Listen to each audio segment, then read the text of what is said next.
हैयान कोई रहमन जर करो अब मोहे आए तुम बिन नहीं मोहे माँ बाप भाई रहमन नजर करो। पुंडलीक वरदाहर विठ्ठल सीताकांत स्मरण जय जय राम सद्गुरु समर्थ साईनाथ महाराज की जय। बद्ध प्रभु झाला भक्तीने बद्ध प्रभु झाला बद्ध प्रभु झाला भक्तीने बद्ध प्रभु झाला। चोख्या संगे दोरे ओढी चोख्या संगे दोरे ओढी घेऊन कांबळीला भक्तीने बद्ध प्रभु झाला बद्ध प्रभु झाला भक्तीने बद्ध प्रभु झाला। जनी संगे दळण दळीतो जनी संगे दळण दळीतो घेऊन गाण्याला भक्तीने बद्ध प्रभु झाला बद्ध प्रभु झाला भक्तीने बद्ध प्रभु झाला। नाथा घरी तो वाही जीवन नाथा घरी तो वाही जीवन घेऊन कावडीला भक्तीने बद्ध प्रभु झाला बद्ध प्रभु झाला भक्तीने बद्ध प्रभु झाला। नाथा घरी तो वाही जीवन नाथा घरी तो वाही जीवन घेऊन कावडीला भक्तीने बद्ध प्रभु झाला बद्ध प्रभु झाला भक्तीने बद्ध प्रभु झाला। दास घणू म्हणे तो परमात्मा दास घणू म्हणे तो परमात्मा भीमा तटी रमला भक्तीने बद्ध प्रभु झाला बद्ध प्रभु झाला भक्तीने बद्ध प्रभु झाला। जय जय रघुवीर समर्थ राजाधिराज रामचंद्र महाराज की जय।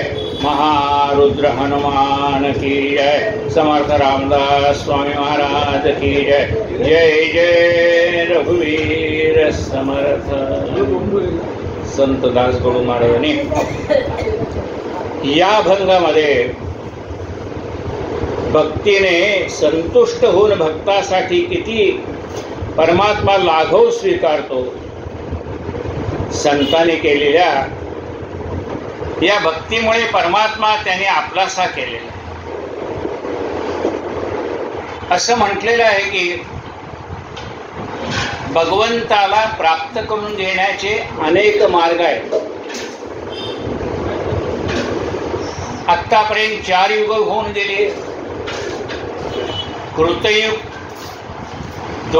त्रेतायुग द्वापार युग आणि कलियुग। कृतयुगामध्ये ध्यान धारणेच्या योगाने परमात्मा प्रसन्न होत होता। हजारो वर्षे तपश्चर्या करावे तेव्हा देव प्रसन्न होतो। त्यानंतर आलं त्रेतायुग। या त्रेतायुगामध्ये यज्ञयागादिक कर्माने परमात्मा प्रसन्न होत होता। तुझ्या यज्ञ मी प्रगट झालो हा माझा सन्मान दशरथा घे हे पाय सदा। म्हणजे त्रेतायुगामध्ये योग यागाने तो परमात्मा प्रसन्न करून घेता येत होता. त्यानंतर आलं द्वापार युग. या द्वापार युगामध्ये अर्चन भक्तीने परमात्मा आपलासा करून घेता येत होता. आणि आता हे चालू ते कलियुग आहे. या कलियुगामध्ये पूर्वीसारखी हजारो वर्ष तपश्चर्या करायची असं जर म्हटलं तर तेवढी आयुर्मर्यादा आपल्याकडे नाही. विश्वामित्राने 60,000 वर्ष तपश्चर्या केली, कारण कृतयुगामध्ये मनुष्याला 1,00,000 वर्षाचं आयुष्य होतं. त्यानंतर आलं त्रेतायुग, एक पूज्य कमी झालं, त्यामुळे 10,000 वर्षाचं आयुष्य होतं.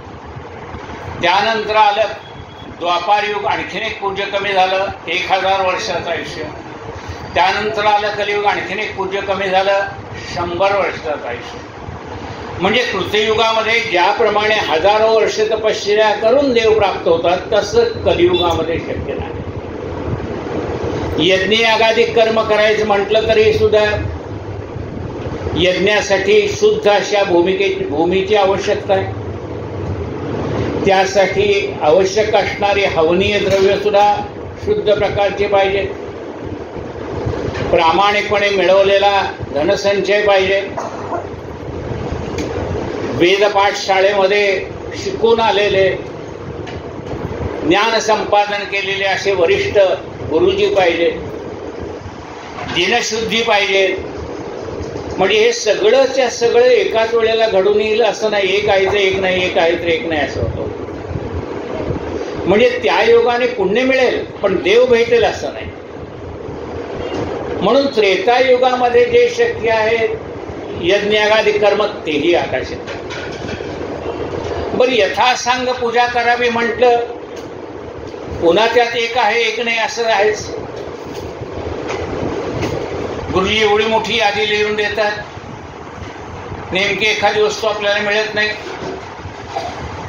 आणि मग त्यात एखादी कमतरता राहून जाते. म्हणजे एखादं काही व्रत यथासांग करायचं म्हटलं तर ते घडेल असं नाही. काय म्हटलं, यथासांग ते कर्म काही घडेना आणि घडे कर्म ते पुण्य गाठे पडेना.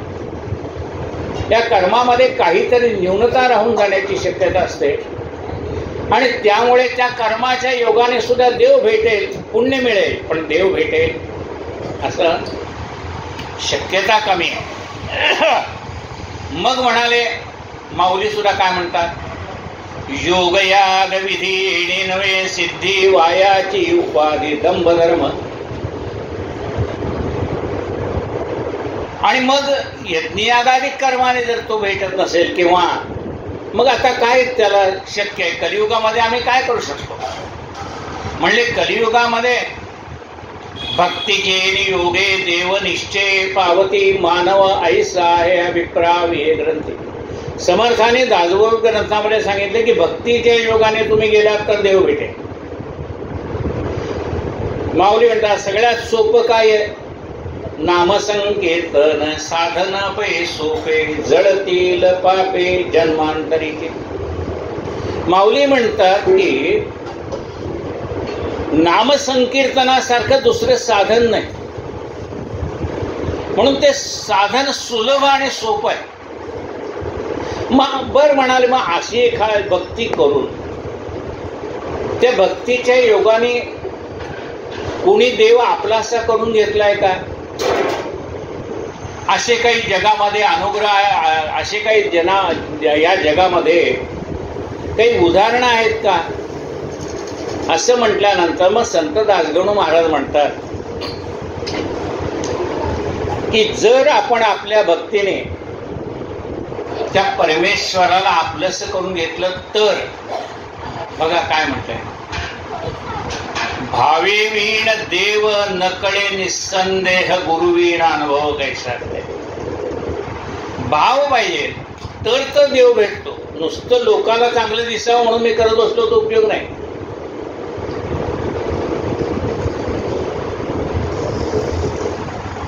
भाव आवडीने भावे हरिनाम घेसी तुझी चिंता त्याशी सर्व आहे. तू जर आवडीने भगवंताचं नाम घेतलंस ना तर तुझी चिंता त्याची सर्व आहे, तुझी सगळी काळजी करायला तो समर्थ. आवडीने भावे हरी नाम घेसी, तुझी चिंता त्याशी सर्व आहे. म्हणजे सर्व आहे म्हणजे एवढी लाखो लोक आहेत म्हणाले, त्याचं माझ्याकडे कधी लक्ष द्यायचं असं वाटणं साहजिक आहे की नाही. जगाला सगळे, त्या देवाला सगळ्याचीच काळजी, मग माझ्याकडे वेळ कधी ती. अरे म्हणले बाबा, सकळ जीवांचा करतो सांभाळ, तुझं मोकलीला ऐसे नाही. अरे जो सगळ्या जगाचा सांभाळ करतो त्याला एकट्या तुझ्या प्रपंचाचं चालवणं काय कठीण आहे सांग. तुझ्याकडे लक्ष देणं त्याला काय कठीण आहे. जो रोज हजारो लोकांना जेवायला घालतो त्याला 2 माणसाला जेवायला घालणं काय कठीण आहे. सकळ जीवांचा करतो सांभाळ, तुझं मोकलीला ऐसे नाही. सकळ जीवांचा करतो सांभाळ, तुझं मोकलीला ऐसे नाही.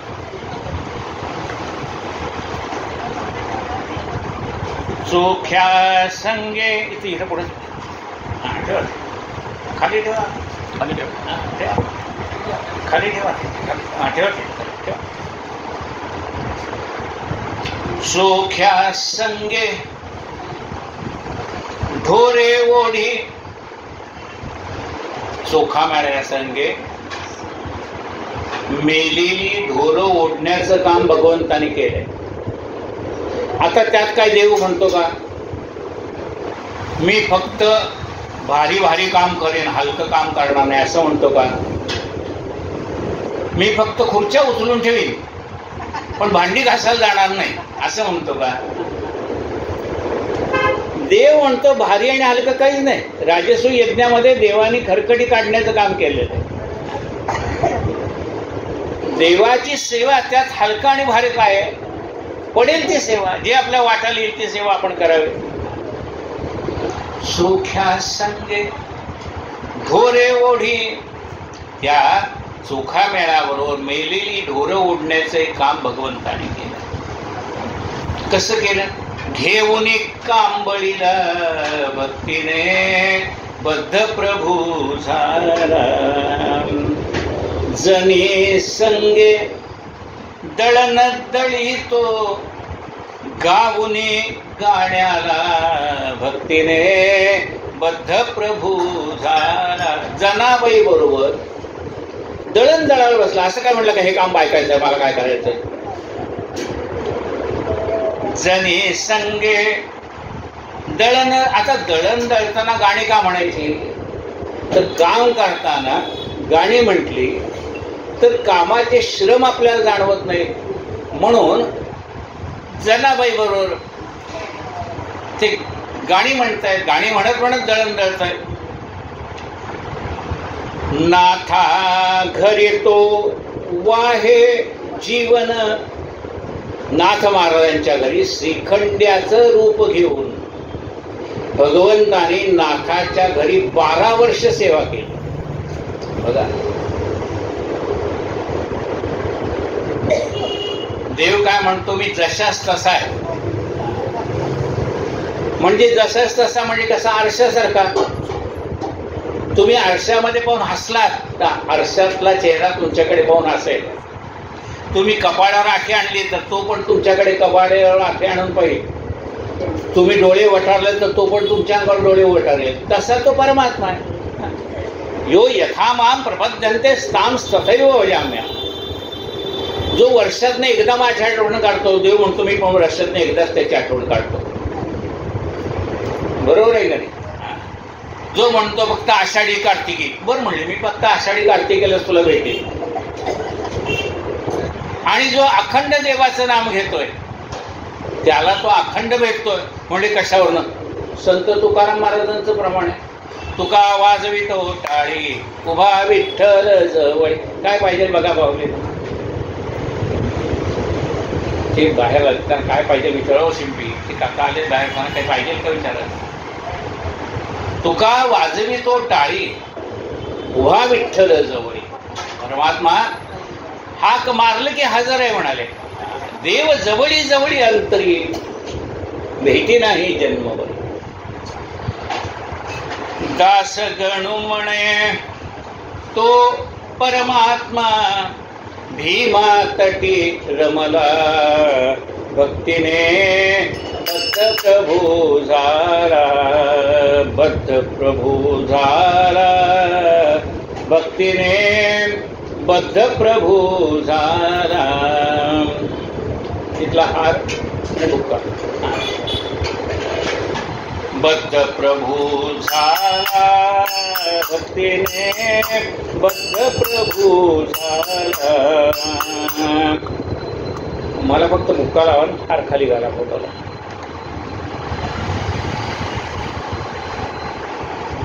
हार खाली घाला. बद्ध प्रभू झाला, भक्तीने बद्ध प्रभू झाला. जय पुंडलिक वरदा हरी विठ्ठल, श्री ज्ञानदेव तुकाराम, पंढरीनाथ भगवान की जय. माऊली ज्ञानेश्वर महाराज की जय. जय जय रघुवीर समर्थ.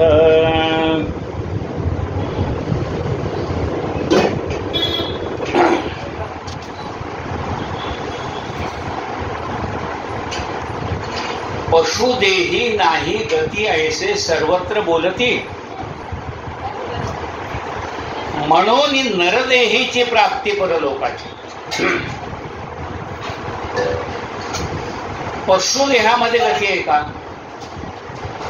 म्हणजे पशुने सांगितलं माझी एकादशी, मी आज काय कडवा बेडवा खाणार नाही, चालते का त्याला? घोड्या म्हणला मला खरारा खायचा नाही, आज माझी खिचडी काही करत नाही. म्हणजे पशुदेहामध्ये माणसाला काही साधन काही करता येईल असं नाही, परंतु अधीनची नाही. मग स्वातंत्र्य कधी आहे? फक्त मनुष्य देहामध्ये. स्वर्ग काय आहे? ठीक, त्या ठिकाणी जे तुम्ही पुण्य संपादन करणार त्याची भोगभूमी आहे स्वर्ग. आणि नरक म्हणजे काय? तुम्ही केलेले पाप भोगायचे, ते नरकात जायचे. मग स्वर्गाला गेल्यावर काही नवीन कर्म करता येईल का? म्हणले आता आम्हाला इथंच राहायचंय, इथून बसून नामस्मरण करतो, ते म्हणले नाही. पुन्हा तुम्हाला पृथ्वीवरच जावं लागेल. पुण्य संपलं की जा खाली. नरकामध्ये असताना म्हणाला की नाही बाबा मी आता नामस्मरण घेतो, ते म्हणले नाही. एवढं भोगायचं मग पुन्हा जायचं पृथ्वी तलावरती, पुन्हा नाम घ्या त्याच वेळेला. म्हणजे ही कर्मभूमी फक्त इथं कर्म करता येतं, तिथे भोग भोगायला जायचं. मग कर्म चांगलं केलं तर फळ चांगलं आहे. तुमचा 1.25 किलो आला. हो मग आहे ना, मग तो दोन्ही मिळून होतोय ना तो. हां, त्यानं थोडा प्रसाद म्हणून द्या, परत बाकीचं आपल्या पातेल्यात ओतून घ्या.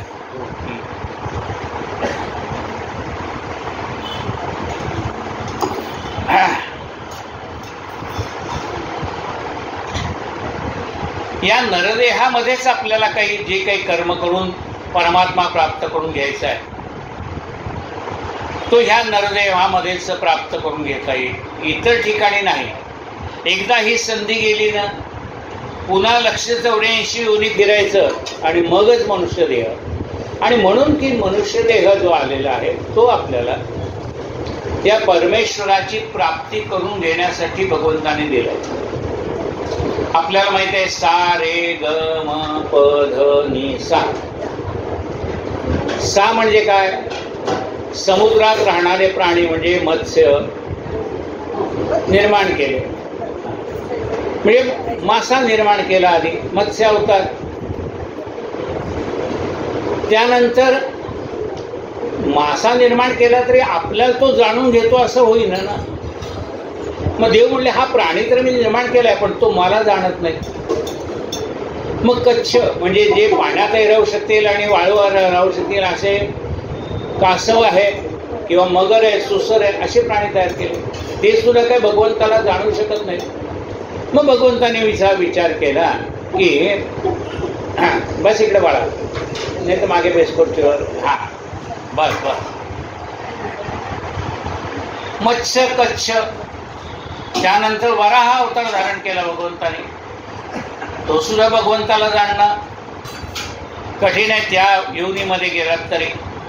कच्छ वराह, नंतर नारसिंह, आणि मग म्हणजे काय झालं, पहिल्यांदा मासा, त्यानंतर कासव, त्यानंतर वराह, त्यानंतर असे एक म्हणजे तयार. सा रे ग, ग म्हणजे आकाशात फिरणारे प्राणी तयार केले. सा रे ग म म्हणजे मनुष्य प्राणी तयार केला. पण नुसता मनुष्य प्राणी तयार केला तरी तो भगवंताला जाणेना. का? आहार निद्रा भय मैथुनांचे. तो पुढे इतर प्राण्यासारखंच करायला लागला. आपण खातो, जनावरं खातात. आपण झोप घेतो, जनावरं झोप घेतात. आपल्याला मुलं बाळवतात, जनावराला होतात. आहार निद्रा, आपल्याला भय, जनावराला भय. मग तुमच्यात आणि त्या जनावरात तुमच्यात फरक काय राहिला? म्हणून म्हणले नुसतं मनुष्य काही कामाचं नाही. मग त्याच्यात सुधारणा केली भगवंतानी.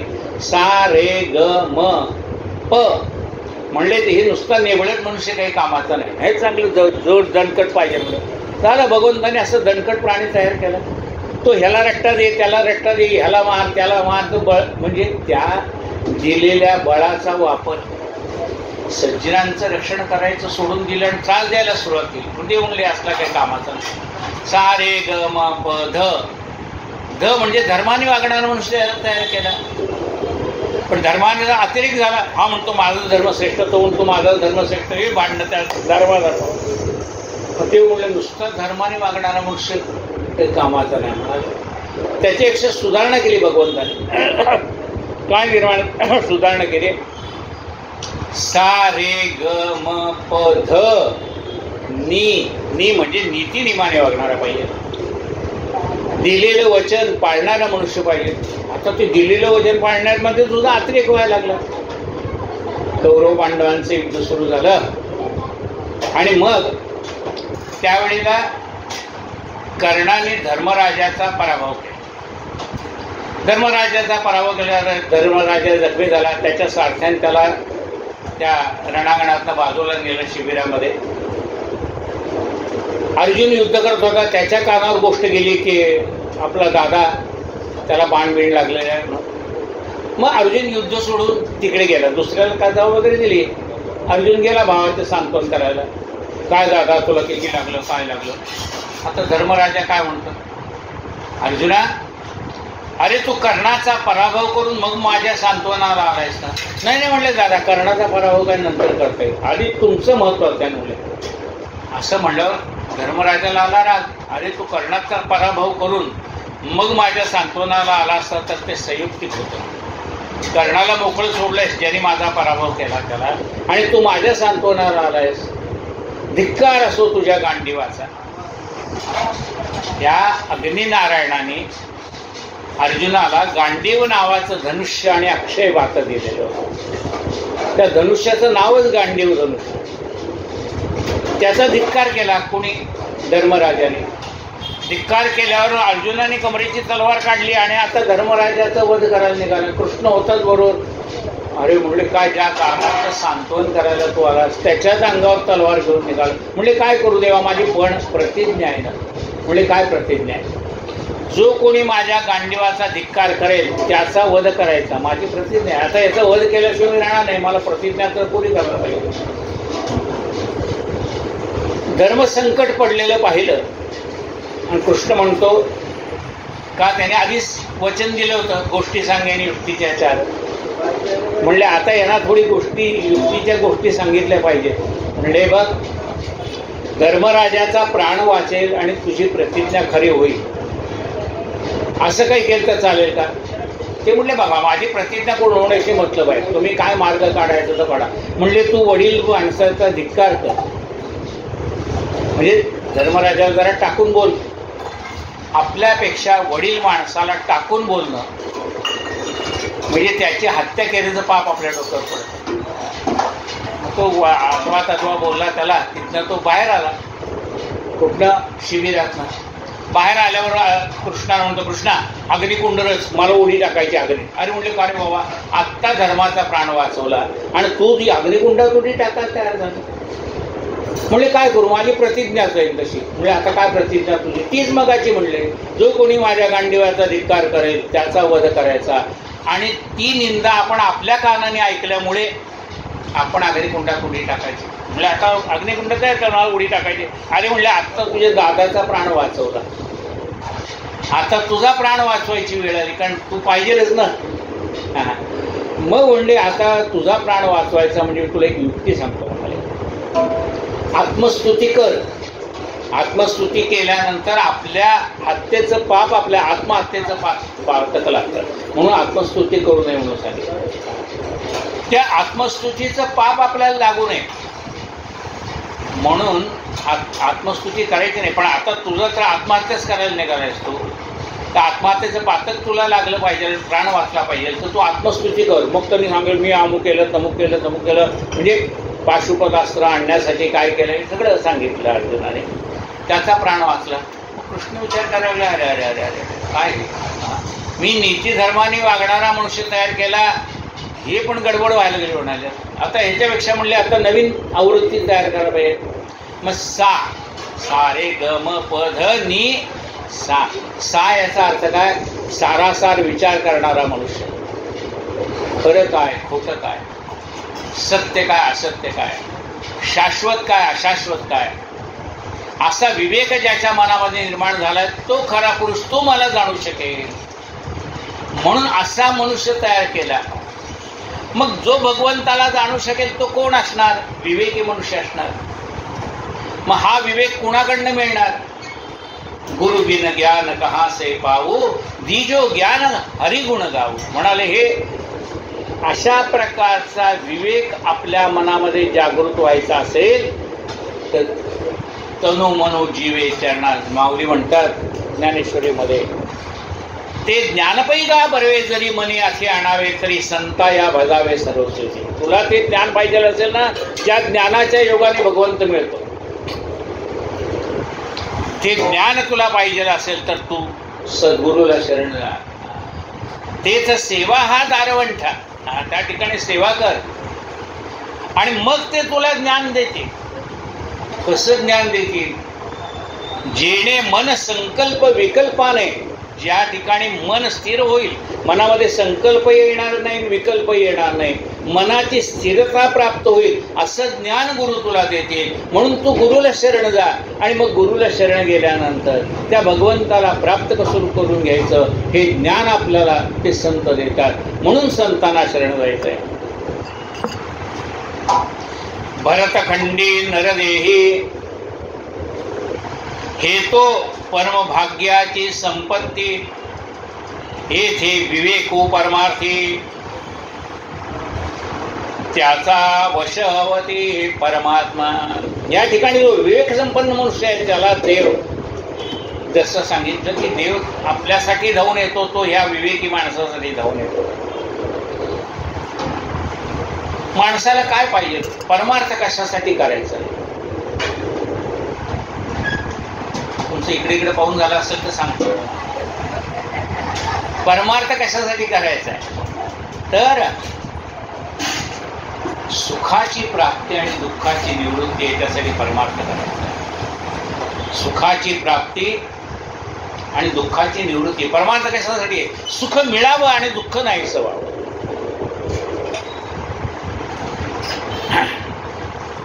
आता हे सुख पाहिजे असेल तर ते नेमकं कुठे मिळतं म्हणाले.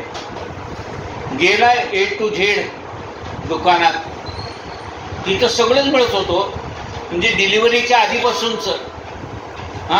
त्या मुलेला काही डोळा लागले तर तिथपासूनच ते शेवटी मनुष्य गेल्यानंतर 13व्यापर्यंत सगळे मिळत होतं. मग त्या A to Z त्या दुकानात गेला आणि म्हणाला मला सुख पाहिजे, तेवढं मिळेल का. ते म्हणले सुख इथे मिळत नाही. समाधान मिळेल का, ते पण इथं मिळत नाही. मग म्हणले ते सुख आणि समाधान कुठे मिळतं ते तरी मला सांगा. त्या दुसरं दुकान असेल तर मला सांगा. आहे ते म्हणाले सुख मिळण्याचं ठिकाण आहे, समाधान मिळण्याचं ठिकाण आहे. समाधान पाहिजे असेल तर समाधान साधू जनाचे नियोगे. तुला समाधान पाहिजे असेल तर साधू संतांना शरण जा. आणि सुख पाहिजे असेल तर कुठं जा, सुखालागी करशी तळमळ तरी तू पंढरीस जाई एक वेळ. मग तू अवघाचे सुखरूप होशी, जन्मोजन्मीचे दुःख विसरशी. म्हणाले तुला जर सुख पाहिजे असेल तर पंढरपूरला जा. जयास वाटे सुखाचे असावे त्याने रघुनाथ भजनी लागावे, स्वजन सर्व ही त्यागावे दुःख मूळ करी. जर तुला सुख पाहिजे असेल ना, जयास वाटे सुखाची असावे, त्याने काय करावं, तेने रघुनाथ भजनी लागावे, त्याने रामाची सेवा करावी, तेने रघुनाथ भजनी लागावे. मग त्याच्यासाठी कुणली काय करावं लागेल, स्वजन सर्वही त्यागावे दुःख मूळ घटे. हे स्वजनांचा त्याग करावा लागेल. मला स्वजनांचा त्याग करावा लागेल म्हणजे आई वडिलाला सोडून देऊ का, बायकोला सोडून देऊ का, मुलांना सोडून देऊ का, काय करायचं. स्वजन म्हणजे कोण, हे आमचे स्वजन आहेत म्हणले, आमचे आजोबा, आमचे पणजोबा, आमची आई, आमचे वडील, आमची आत्या, आमची मावशी, आमची बायको, आमची मुलं, हे आमचे स्वजन आहेत. ते म्हणले हे तुझे स्वजन नाही. म्हणजे असं कसं म्हणतात, याला स्वजन नाही. तर स्वजन म्हणजे तुझ्या जन्माबरोबर जन्माला आलेले. आता सांग, तुझे आजोबाजी तुझ्या जन्मावर जन्माला आले का, हा असं कसं म्हणता होणार आहे, आधी आजोबाजी मग आई वडील मग मी म्हणले, म्हणजे त्याचा अर्थ तुझ्या जन्मावर जन्माला आलेलं नाही. तुझी बायको तुझ्यावर जन्माला आली का, नाही. तारखेत अंतर आहे का नाही, एकाच तारखेला एकाच वेळी जन्माला आले का, नाही. 5 वर्षानंतर 10 वर्षाचं अंतर आहे का नाही. मग म्हणले तुझ्या जन्मावर कोण आले, म्हणजे मी एकटाच आहे, मला बहीण मेन काही नाही, मी एकटाच जन्म. अरे एकटा कसा आला, तुझ्याबरोबर जन्माला आले. कोण जन्माला आले, काम क्रोध लोभ मोह मद मत्सर हे षडविकार तुझ्यावर जन्माला आले. हे स्वजनांचा त्याग कर. ह्या स्वजनांचा, या षडविकारावरती विजय मिळव, मग तो परमात्मा ते. स्वजन सर्वही त्यागावे का, हे दुःख मूळक आहे, हे दुःखाला कारणीभूत होणारे आहे. आणि म्हणून या दुःखाला कारणीभूत होणाऱ्या स्वजनांचा त्याग करावा, म्हणजे तो राम भेटतो. त्याला सांगितलं तरी तू पंढरी जाई, एक वेळ गेला पंढरपूरला, आला परत म्हणजे काव म्हणजे पंढरपूरला तुम्हाला, मग ते सुख मिळायचं ते कुठे मिळतं. अरे म्हणजे तू पंढरपूरला जाऊन आला म्हणजे या पृथ्वी तलावर जे पंढरपूर आहे तिथे जाऊन आला, तिथे गेल्यानंतर सुंदर ते ध्यान उभे बेटेवरी ते सगळं बरोबर आहे म्हणाला. तिथे गेल्यानंतर मला सुख झालं, पण पुन्हा काही सुख होत नाही. ते म्हणले मग ते सुख व्हायचं असेल तर कुठं जावं लागतं माहिती आहे का, म्हणाले त्या पांडुरंगाच्या दर्शनाला नाही, ह्या पांडुरंगाच्या दर्शनाला जावं लागतं. म्हणजे कुठं येतो पांडुरंग, देह ही पंढरी आत्मा पांडुरंग. अरे हे तुझा देह म्हणजेच पंढरपूर आहे. आत श्वास घेणं आणि बाहेर सोडणं ही वारी आहे. मन चंद्रभागा पुंडलिक भाव भक्ती उभा, तुझं मन ही चंद्रभागा आहे.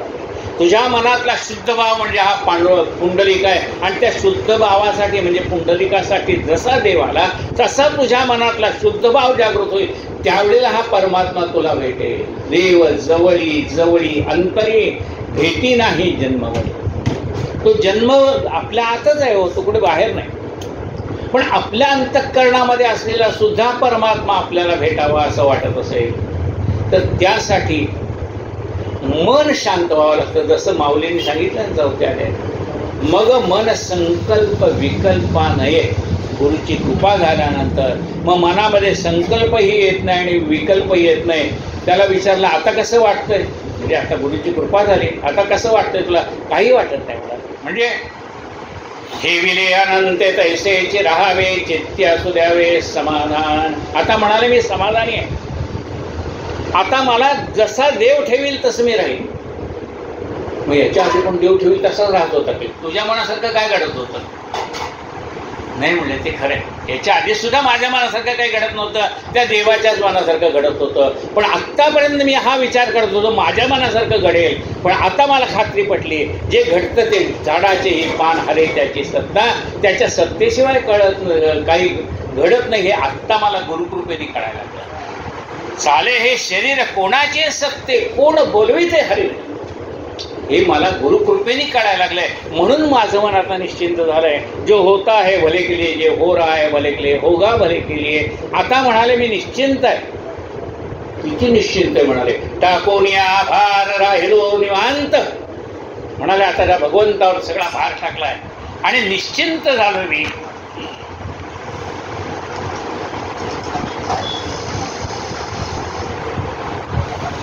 मग म्हणाले देवाचं नाव कधी घ्यावं, देवाचं नाव घेतल्यावर देव भेटतो का रे, देवाचं नाव कधी घ्यावं. अहो येता जाता बसत उठता घास गिळता घरी दारी शय्ये वरिरती सुखाचे अवसरी समस्तांची लज्जा सोडून भगवत चिंतन करी. कधी पण जाता येताना अहो त्याला काही सोळ ओळ काही नाही म्हणाले. पायात चप्पल असली तरी देवाचं नाव घेता येतं. त्याला काहीच त्याला नियम नाही. सदा येता जाता अजामेळ पापी वदे पुत्र कामे तया मुक्ती नारायणाचे निरामे शुका कारणे खुंटली राम आणि मुखी बोलता ख्याती झाली पुराणी. बरं म्हणले अहो आत्तापर्यंत देवाचं नाव घेतलं नाही, आता घेतल्यानंतर देव भेटेल का? आता घे. अजामेळ पापी वदे पुत्र कामे. अजामेळ अंतकाळी काय म्हणतोय? नारायणा धाव नारायणा धाव. आता नारायण म्हणजे त्या शंखचक्र गदा पद्म नारायणाला हा बोलवतच नव्हता. हा त्याचा मुलगा जो नारायण आहे त्याला बोलवत होता. आणि नारायणा ये धाव धाव म्हटल्याबरोबर तो प्रत्यक्ष गरुडावरी बैसोनी माझा कैवारी आला. तो परमात्मा आला, त्यांनी त्याचा उद्धार केला.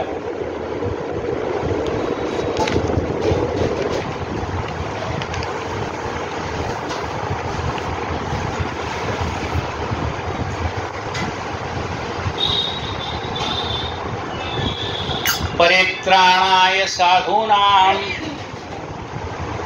विनाशाय च दुष्कृतां धर्म संस्थापनार्थाय संभवामि युगे युगे. परमेश्वराने वचन दिलं, परित्राणाय साधूनां विनाशाय च दुष्कृतां धर्म संस्थापनार्थाय संभवामि युगे युगे.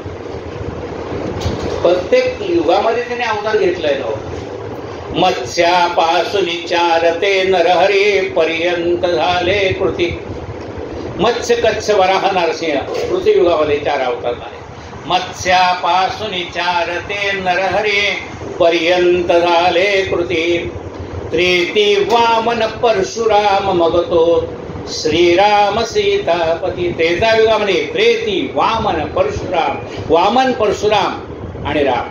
पुरुष मंडळी इकडे या ना जरा. इकडे मग लेडीज बसतील. इकडच्या खुर्चीवर या. यांच्या पुढे एक खुर्ची टाका. कमी पडतील तर बाहेर ना आणा. याच्या पुढे टाका नाही. या पुढे या पुरुष मंडळी. मी मागे लेडीज आल्या तर ते बसू शकतात. या पुढे.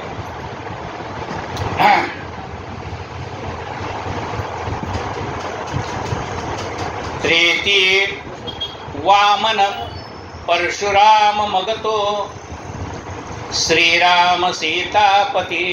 त्रेता युगामध्ये वामन, परशुराम आणि राम असे 7 अवतार झाले. त्रेती वामन परशुराम मगतो श्रीराम सीतापती. ऐसे हे अवतार 7 मगतो द्वापारीचा 8वा. अशा प्रकारचे हे 7 अवतार झाले. आणि द्वापार युगामध्ये कृष्ण अवतार झाला. कलियुगामध्ये बौद्ध अवतार आणि कलंकी अवतार होणार श्रीपती तेव्हा पृथ्वीवरही तृणनोडे.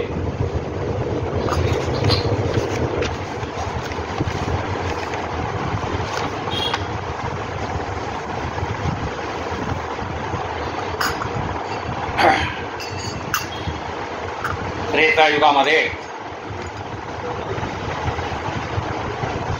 पौलस्त्य नावाचे ऋषी होते. त्या पौलस्त्य नावाच्या ऋषीला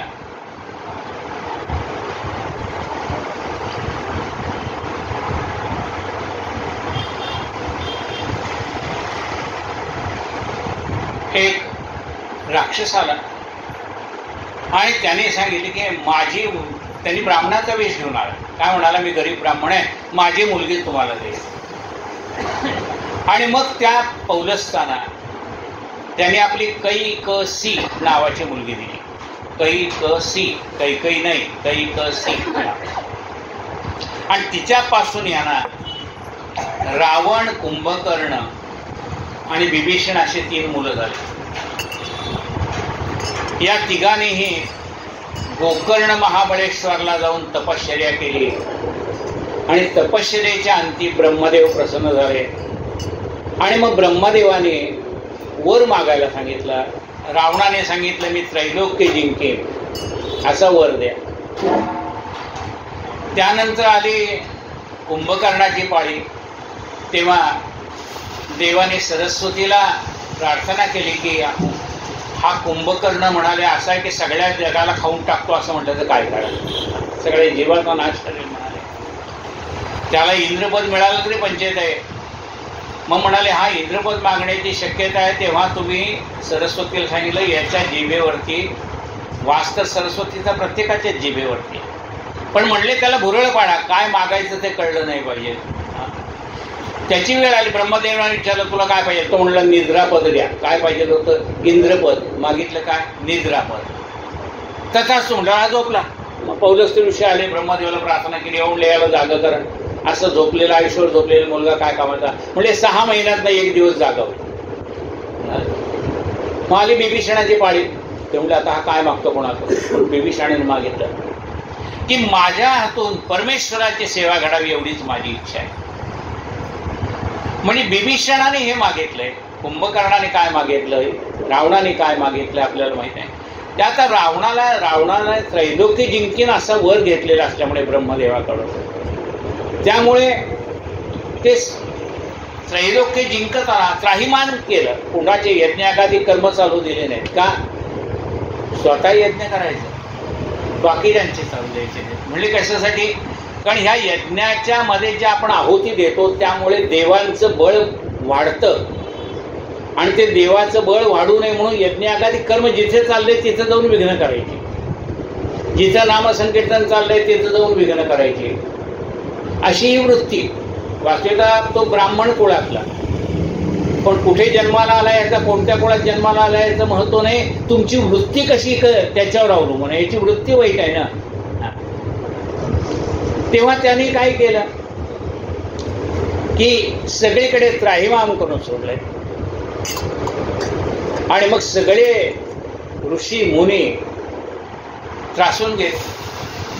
पृथ्वीला पापाचा भार व्हायला लागला. तेव्हा पृथ्वीने गायीचं रूप घेतलंय आणि सगळे ऋषी क्षीरसागराला आलेले. आणि क्षीरसागराला येऊन त्यांनी भगवंताची प्रार्थना केली.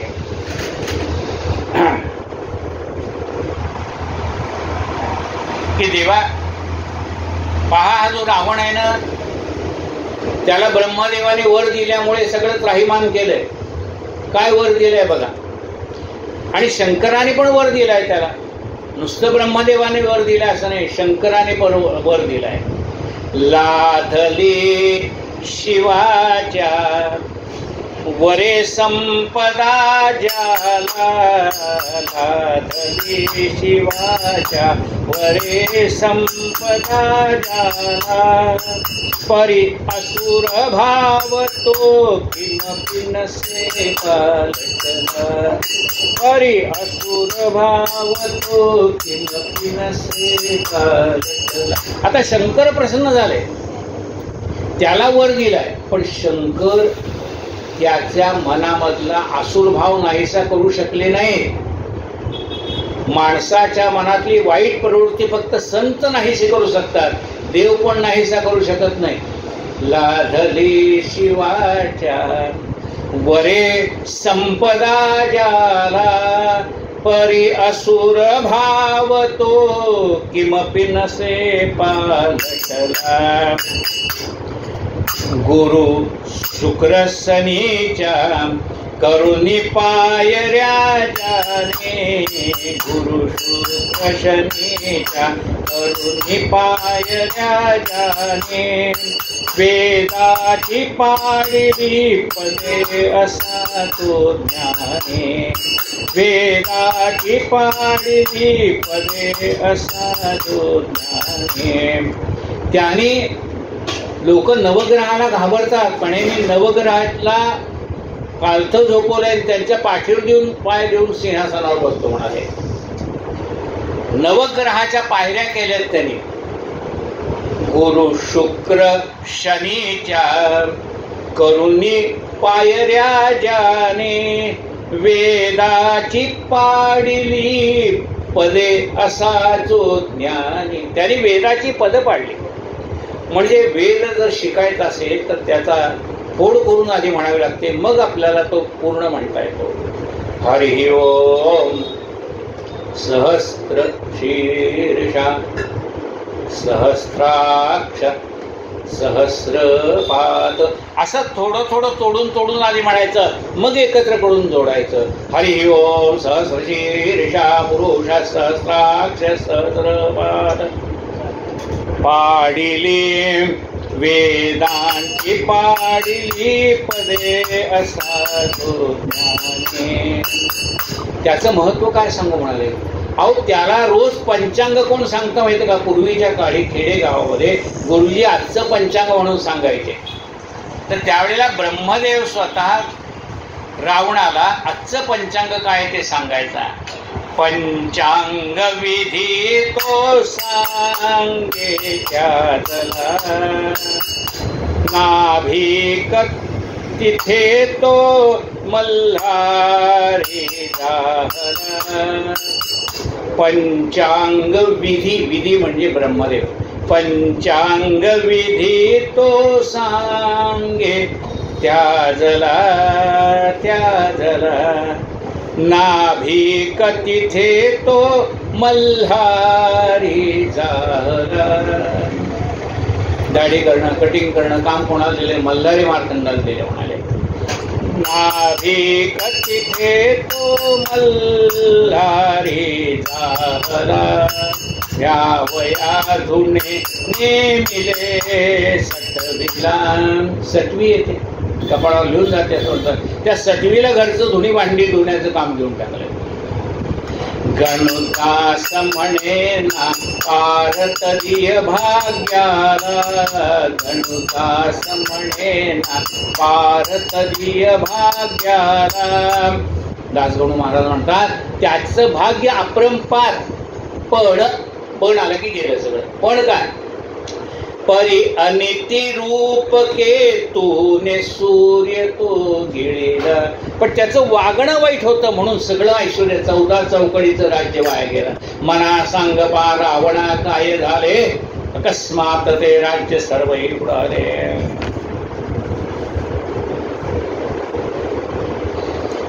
अशा रीतीने आलेले आहेत सगळे आणि प्रार्थना करतायत. कोणाची प्रार्थना करतायत. भगवान महाविष्णू शेषशाही भगवान त्यांची प्रार्थना करतायत. ती खुर्ची तिकडे घ्या.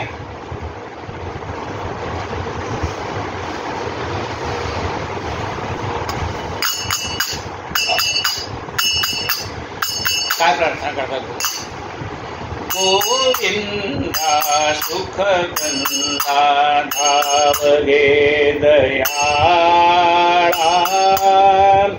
करुणाघन करुणाकरी करुणाघन करुणाकरी समय कठीण आला.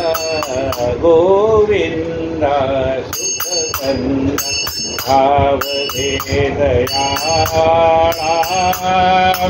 धर्म चले नच जगती धर्म चले नच जगती असुराधिक नयनीती निज चरणी तुडवीती एक विघ्नमाला.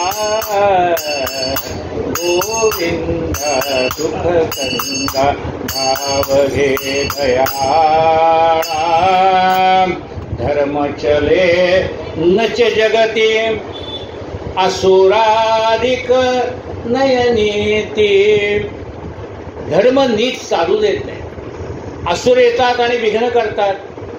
निज चरणी तुडवीती पायाखाली आम्हाला तुडवतात म्हणाले. निज चरणी तुडवीती एत विघ्न माला. तेव्हा आम्ही धर्माचं आचरण कसं करायचं. एत विघ्न माला. गोविंदा सुखकंदा भावगे दयाळा. देवा कदाचित तू असा विचार करशील मग आमच्याकडे कशाला आला. तुमचं तुम्ही बघा. नाही म्हणले देवा तू आम्हाला वचन दिलेस ना. काय वचन दिलेस. परित्राणाय साधूनाम विनाशाय च दुष्कृताम धर्मसंस्थापनार्थाय संभवामि युगे. तुम्हाला सज्जनांना ज्यावेळेला त्रास होईल त्यावेळेला मी तुमच्या मदतीला येईल असं तुम्ही वचन दिलंय म्हणून आम्ही तुम्हाला शरण आलोय. काय वचन आहे? वचनाची आठवण करून दिली संतांनी त्यांना. कुणाला? परमेश्वराला. तू दिलेलं वचन लक्षात आहे तुझ्या? संत जना सुखवाया, संत जना सुखवाया, दुष्ट जना माराया, दुष्ट जना माराया, धरितो मी अवतारा, बोलिला श्री बोला गोविंदा, सुख कंठा ठावगे दयाळा. संत जना सुखवाया, दुष्ट जना माराया, धरितो मी अवतारा, बोलिला अशी बोला. देवा तुझंच वाक्य आहे. हाची बोल सार्थ करा, दिलेलं वचन खरं करा. हाची बोल सार्थ करा, देऊनिया भयवरा, जावनीवर सुख वितरा, विनती विश्वपाला, गोविंदा सुख कंठा ठावगे दयाळा. असं म्हणल्यानंतर आकाशवाणीने देवाने त्या सगळ्या ऋषीवृंदांना सांगितलं, आता तुम्ही काळजी करू नका, मी आहे तुमच्या मागे. मै हो ना. काय म्हणताय देव? मै हो ना. मी कशाला काळजी करणार? सुखे सोडून द्या मनी भीतीला, सुखे सोडून द्या मनी भीतीला, अवतार घेऊन सुखवीन सकला, अवतार घेऊन सुखवीन सकला, सुखे सोडून द्या मनी भीतीला, सुखे सोडून द्या मनी भीतीला. काळजी करा.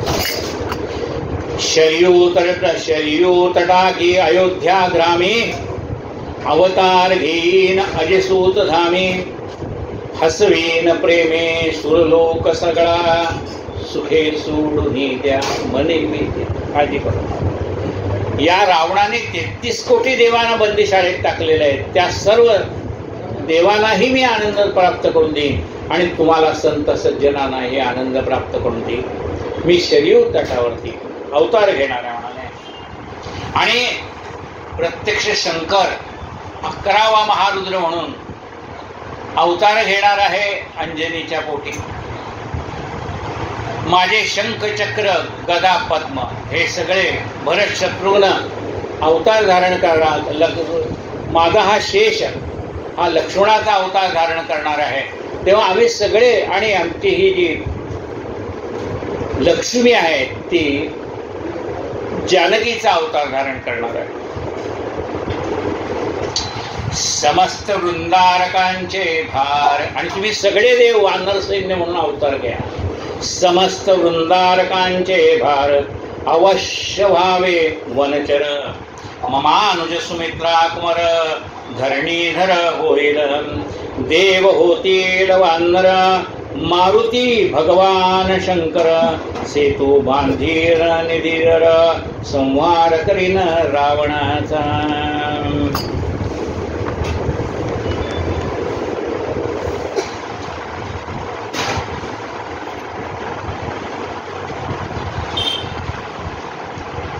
या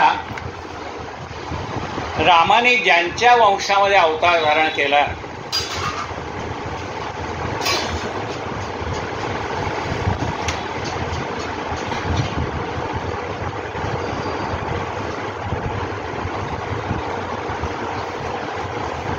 तो आपण पाहूया. रामाने ज्यांच्या वंशात अवतार धारण केला सांगितलं मी. शरीर तिच्यावरती दशरथाच्या पोटी अवतार धारण केला. पण हा दशरथ कोणाचा मुलगा? ज्यांच्या पोटी राम जन्माला आला. मनुच्या शिंकेतून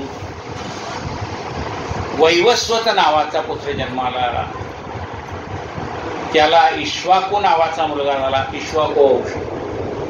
नंतर विकुक्षी, निमी, दंडक आणि पुरंजय नावाचा राजा झाला. या पुरंजय राजाने काय केलेलं आहे तर देवदानवांचे युद्ध सुरू असताना इंद्राने त्याला आपल्या मदतीला बोलवलंय. आणि मग इंद्राने त्यावेळेला बैलाचं रूप घेतलेलं होतं. त्या बैलावरती आरूढ होऊन त्यांनी राक्षसाचा वध केला. त्या बैलाच्या वशिंड असतं बैलाच्या पाठीवरती, म्हणून त्याला काकुत्स्य असं म्हणतात. ते त्याला काकुत्स्य हे नाव पडलंय. आपण रामरक्षेमध्ये नाव ऐकतो काकुत्स्यम, आणि काकुत्स्य म्हणजे नाव आहे. याला पुढे यवनाश्व नावाचा मुलगा झाला. या यवनाश्व राजाला 100 स्त्रिया होत्या, पण पुत्रप्राप्ती काही झाली नाही. म्हणून त्याने अरण्यात जाऊन ऋषींना विनंती केली की माझ्या वंशाचा विस्तार व्हावा, म्हणून तुम्ही एखादे यज्ञ करा आणि अभिमंत्रित केलेले जल माझ्या पत्नीला द्या, असं सांगितलं. त्यांनी तिकडे यज्ञयागाला सुरुवात केली. अभिमंत्रित जल करून दिलं. आता राजा आला की राजाच्या हातात देऊ, तो आपल्या पत्नीला देईल म्हणून. आणि ते ऋषी अल्पोपहार करण्यासाठी गेले. आता त्या यज्ञकुंडाच्या भोवती कोणीच नव्हतं. इथं अभिमंत्रित केलेलं जल होतं. राजा आला, यवनाश्व, त्याला तहान लागलेली होती. जवळ काही नाही म्हणल्यानंतर त्या तिथलंच पाणी गडगड पिलं. आता हे कशासाठी होते? त्याच्या बायकोला मुलं व्हावी म्हणून होते, यांनीच पिलं. आता यालाच मुलगा झाला, पण याच्या म्हणजे पुरुषाच्या पोटातनं बाहेर पडावं अशी काही योजना भगवंताची नाही. आता याला पोटातनं बाहेर कसा काढायचा?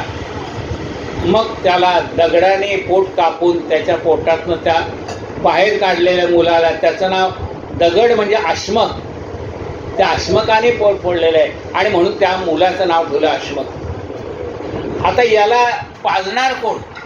या मुलाला पाजणार कोण? याच्या पुरुषाच्या पोटातनं जन्म झाला, या मुलाला पाजणार कोण? इंद्र आला आणि इंद्राने आपला अंगठा त्या मुलाच्या तोंडात घातलेला आहे. आता बघा लहान पोरं अंगठा करतात, अंगठा घातलेला आहे इंद्राने. मानधाता, मी याचं रक्षण करीन. आता त्या मुलाचं नाव काय ठेवलं? मानधाता, मी याचं रक्षण करीन असं राजाने कुणी इंद्राने सांगितलंय, म्हणून त्या मुलाचं नाव सुद्धा मानधाता राजा असं. या मानधाता राजाला पुरुकुत्स्य, अंबरीश, मुचकुंद अशी मुलं झाली. आता या पुरुकुत्साला सत्यव्रत नावाचा मुलगा झाला. आणि हा सत्यव्रत झालेला असताना त्यांनी वशिष्ठाला सांगितलं की मला तुम्ही सदेह वैकुंठाला पाठवा, स्वर्गाला पाठवा. वशिष्ठ म्हणाले मी तुला सदेह वैकुंठाला पाठवणार नाही. नाही म्हणल्यावर तर तुम्ही नाही तर दुसरं, ह्या डॉक्टरकडे काम होत नाही, चालले दुसरे डॉक्टरकडे गेलं. विश्वामित्राकडे गेले. आता विश्वामित्राचं आणि वशिष्ठाचं होतं भांडण, कारण सगळं जग या विश्वामित्राला राजर्षी म्हणायचे, देवर्षी म्हणायचे. तर यालाही वाटायचं विश्वामित्र सुद्धा मला देवर्षी म्हणावं म्हणून. विश्वामित्र वशिष्ठ काय म्हणत नव्हते. त्यामुळे हा काय म्हणतो, वशिष्ठ नाही पाठवलं, मी पाठवतो. यांनी दिलं पाठवून वरती सदेह वैकुंठाला पाठवलं. सत्यव्रताला पाठवल्यानंतर काय झालं, देवाने त्याला आत घेतलं नाही. वशिष्ठांनी शाप दिलेला होता त्याला स्वर्गाला जाता येणार नाही सदैव म्हणून. त्यामुळे त्याला वरती घेईनाच देव. आणि हा म्हणतो मी तुला खाली येऊ देणार नाही. कोण? विश्वामित्र. तो आदांतच लटका लागला, म्हणून त्याला त्रिशंक अवस्था म्हणतात. धड खाली नाही, धड वरती नाही. पुढे हरिश्चंद्र, रोहित. आणि ह्या रोहिताला काय झालं, याला 100 हा रोहित मरण पावल्यानंतर याला 100 स्त्रिया होत्या, पण ज्येष्ठ पत्नीच्या ह्याच्यामध्ये गर्भ होता. राजा जरी मेला तरी गर्भ तिच्या पोटामध्ये होता. म्हणून ऋषीने सांगितलं की तुम्ही याला सती म्हणून जाऊ नका, वंशाला एक दिवा आहे तुमच्या पुढे. आता त्यांचं वाचवलं सगळ्यांचे प्राण ऋषीने. पण काय झालं, आपल्या आता यांचे तर सगळं या 100 बायकांचा नवरा मरण पावलाय ना, पण एकीच्या उदरात त्याचा अंश आहे. बाकीच्या सवतीने काय वाटलं, आता तर आपला नवरा मरण पावलाय. 99 जणी काय विचार करतात, आपल्याला मूल होणं शक्यच नाही पुढं, आता हिला तर कशाला म्हणाले. म्हणून त्यांनी काय केलं, जे काही डोळा जेवणाचे यायचे ते खाणं विणं असतं त्याच्यामध्ये विष घातलं आणि विष घालून त्याचं पोटातच मुलगा मारावा अशी योजना केली त्यांनी. पण त्या विषासहित तो जन्माला आला, म्हणून त्याचं नाव सगर असं ठेवलं. मेला नाही, तो विषासहित जन्माला आला आणि म्हणून त्याचं नाव सगर असं. या सगर राजाने मोठा यज्ञ केला. 100 अश्वमेध जेव्हा पूर्ण होतात तेव्हा त्याला इंद्रपद प्राप्त होतं.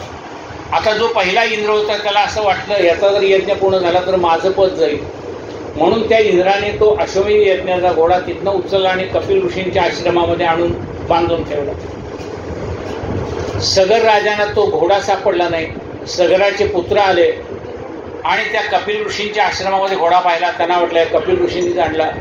वाटेल तसं त्यांना बोलायला लागले. दुर्गुत घातला त्या ठिकाणी. आवाज ऐकून कपिल मुनी ध्यानस्थ होते ते पुन्हा शुद्धीवर आणि त्यांनी शाप दिला. म्हणजे डोळ्याने रागारागाने पाहिल्यावर हे भस्म होऊन गेले सगळे.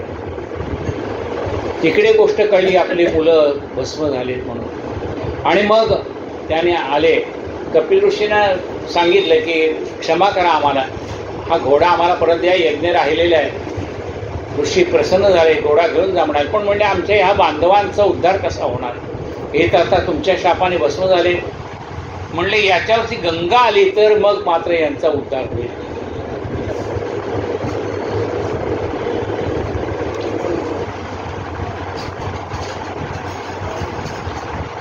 त्यानंतर खटवांग नावाचा राजा झाला त्यांच्या वंशामध्ये.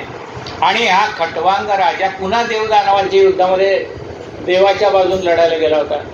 आणि देवाच्या बाजूने लढायला गेलेले असताना जेव्हा युद्ध संपलं, देवांचा विजय झाला, त्यावेळेला त्याच्या असं लक्षात आलं की माझं आयुष्य फक्त आता 2 तास शिल्लक राहिले. सगळं आयुष्य या युद्धामध्ये गेलं निघून. पण त्या राहिलेल्या 2 तासात त्यांनी एवढी एकाग्र मनाने भगवंताची सेवा केली, त्या 2 तासामध्ये त्याचा उद्धार होऊन गेला. त्या खटवांग राजाचा मुलगा होता दिलीप राजा. याने कामधेनूची सेवा केलेली आहे, नंदिनीची सेवा केलेली आहे. आणि ह्या दिलीप राजाचा जो मुलगा झाला तो रघुराजा. आपल्या रघुराजाची कथा माहिती आहे, दसऱ्याची कथा माहिती की नाही. एक मुलगा होता कौत्स्य म्हणून, तो वेद पाठशाळेमध्ये शिकत होता. त्याचं पठण पूर्ण झाल्यानंतर त्याच्या गुरुने त्याने सांगितलं मी काय पाहिजे ती दक्षिणा मागा. गुरुने विचार केला गरीब मुलगा आहे, आपण शिकवलेली विद्या त्या विद्येने तो 2 पैसे संपादन करेल, मग त्याला पाहिजे तो देईल. तेव्हा ते म्हणले तुम्हाला आत्ता काही देऊ नको, तुझं तू कमव, नंतर तुला वाटलं तर दे. तेव्हा तो म्हणला नाही, म्हणले आत्ताच्या आत्ता मागा. ऋषीला याला राग. म्हणले 1000 स्वर्ण मोहरा दे. आता 1 मोहरा कमवणं कठीण. 1000 मोहरा कुठून आणणार. तो आला रघुराजाकडे. म्हणले मला 1000 मोहरा द्या, मला गुरुला द्यायचे. ते म्हणले अरे आत्ताच मी सगळा दानधर्म केला. हरकत नाही म्हणले, स्वर्गावरती स्वारी करू. तेवढ्यात ती गोष्ट इंद्राला कळली. त्यांनी वरून कुबेराला सांगून सुवर्ण मोहरांची वृष्टी केली शमी झाडावरती. आणि मग सांगितलं राजाने, रघुराजाने हे सगळे सुवर्ण नाणी घेऊन जा.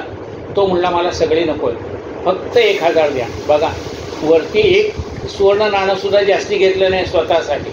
आपल्यासारखा असतं तर आणखी 4-5 द्या म्हटलं असतं. हां, पण त्यांनी एकही नाणं घेतलं नाही, फक्त 1000 नाणी घेतली आणि ती आपल्या गुरुला अर्पण केली. मग राजा म्हणाला मला हे नको आहे, इकडे पुढे घ्या. थांबा, तो गुरुजी खाली बसू नका, इकडे खुर्च्या पुढे घ्या. खुर्च्या पुढे येऊ द्या, बाहेरच्या खुर्च्या हात आणा थोड्या. गुरुजी पुढे घ्या, बसू नका पुरुष मंडळी मागे.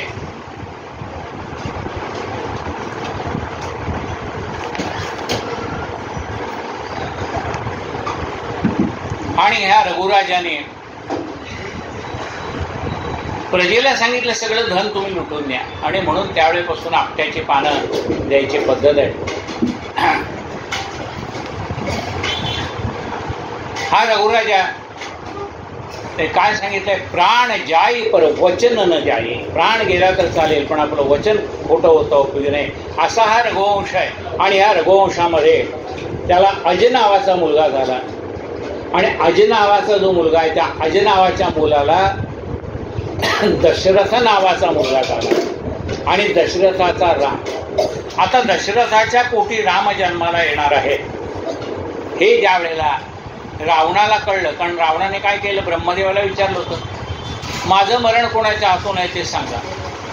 ब्रह्मदेव म्हणाले अरे बाबा आपलं मरण काही विचारू नये, बाकीचं विचारावं ज्योतिषाला, आपलं मरण कशाला विचारायचं. नाही म्हणे मला सांगा माझं मरण कोणाचं. म्हणले पहा अयोध्येला अज नावाचा जो राजा राज्य करतो त्याचा मुलगा आता राज्यावर बसलेला आहे, कारण त्याने आपल्या मुलाला राज्य दिलेलं आहे. तो दशरथ नावाचा राजा आहे आणि ह्या दशरथ नावाच्या राजाच्या पोटी त्याचं आता लग्न होणार आहे. आणि त्याला जो मुलगा होईल त्या मुलाच्या हातून राम, त्याच्या हातून तुझं मरण आहे.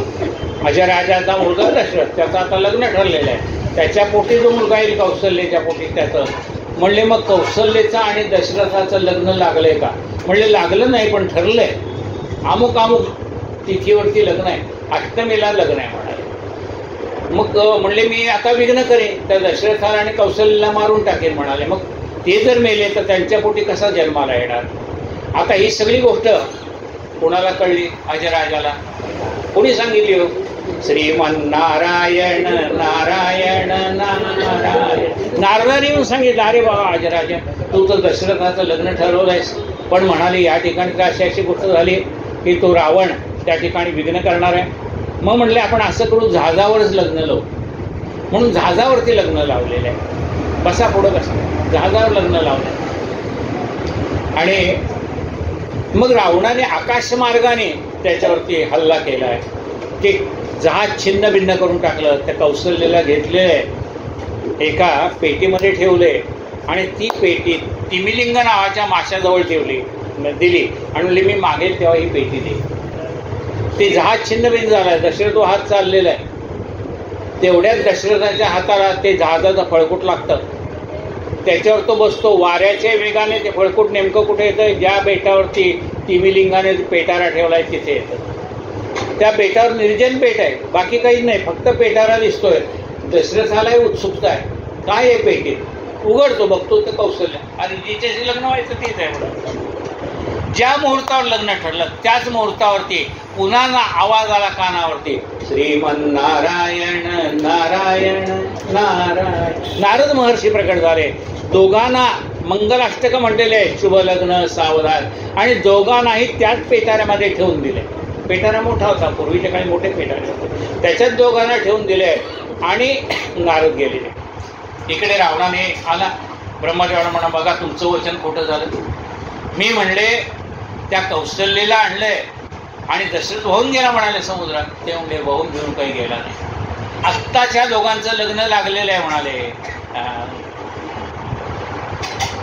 जब जानकी नाथ कृपा करे,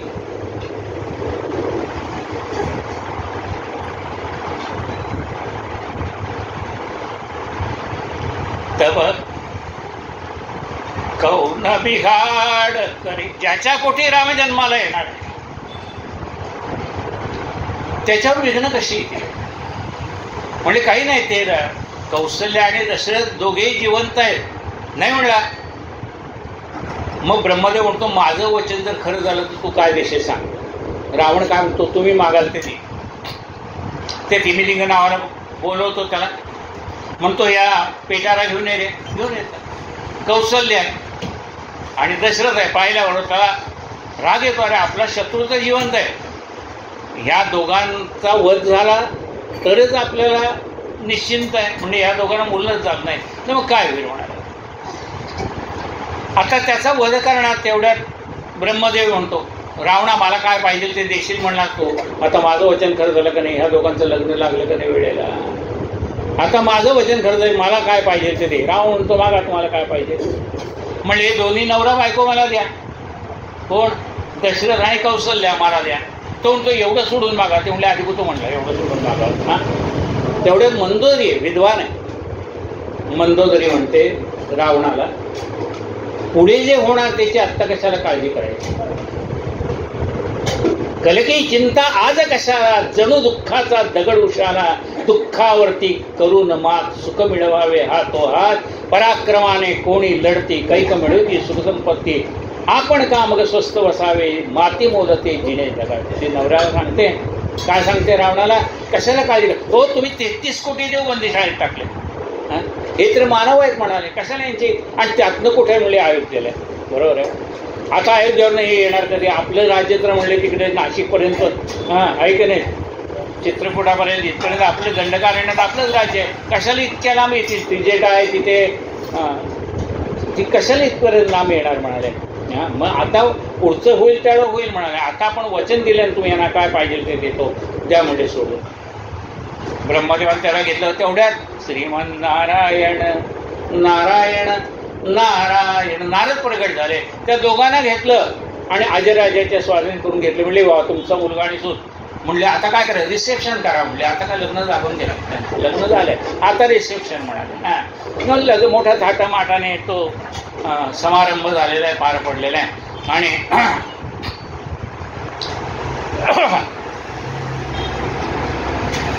म्हणजे होणारे ते न चुके जरी तया ब्रह्मा असे आडवा. जे घडायचं ते घडणार आहे. आता हा दशरथ राजा आहे. याला किती राण्या आहेत 300 राण्या आणि या 3 पट्ट राण्या आहेत. कौशल्या सुमित्रा आणि काही 3 पट्ट राण्या. पण 300 राण्या आणि 303 राण्या असून राजाला संतती काही नाही आहे.